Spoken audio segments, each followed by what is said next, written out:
Hello मित्रों। आज Sunday है, वीकेंड का लास्ट दिन। अक्सर हम या तो पूरा दिन सोकर गुजारते हैं या फिर मंडे की टेंशन लेने लगते हैं। लेकिन असल में संडे एक गोल्डन चांस है अपने आप को रिचार्ज करने का और नए हफ्ते की बेहतरीन शुरुआत करने का। सबसे पहला स्टेप है रिफ्लेक्शन और ग्रैटिट्यूड। थोड़ा वक्त निकल कर सोचें कि गुजारे हुए वीक में आपको किस चीज़ के लिए शुक्र अदा करना चाहिए, चाहे एक छोटी सी अचीवमेंट हो या किसी का प्यार भरा लफ्ज़। ग्रैटिट्यूड लिखने या सोचने से पॉजिटिविटी बढ़ती है और हार्ट हल्का होता है। दूसरा स्टेप है simple planning.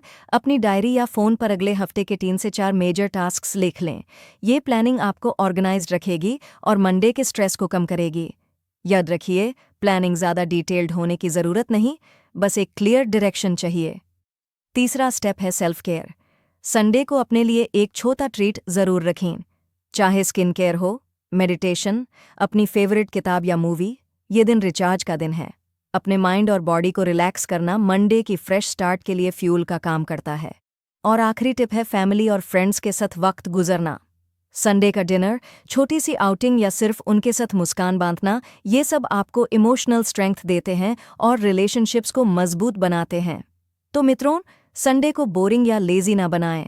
Reflection, light planning, self care और फैमिली टाइम, ये 4 सिंपल स्टेप्स आपके संडे को प्रोडक्टिव और खुशगवार बनाएंगे और सबसे इम्पॉर्टेंट, मंडे को पॉजिटिविटी के साथ स्टार्ट करवाएंगे।